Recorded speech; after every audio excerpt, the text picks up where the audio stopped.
I will talk about how can you fix this problem on your Play Store app. So all you have to do, so you just click here on settings, click on it here.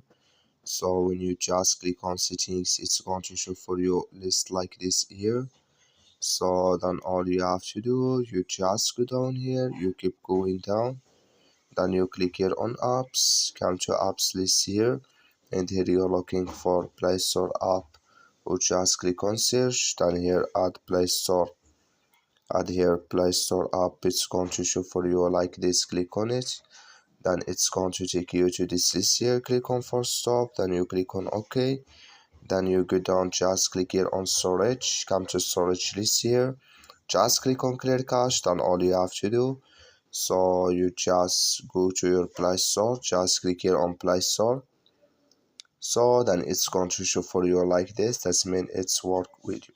That's all you have to do. Thank you for watching. Don't forget to support us by liking and subscribe.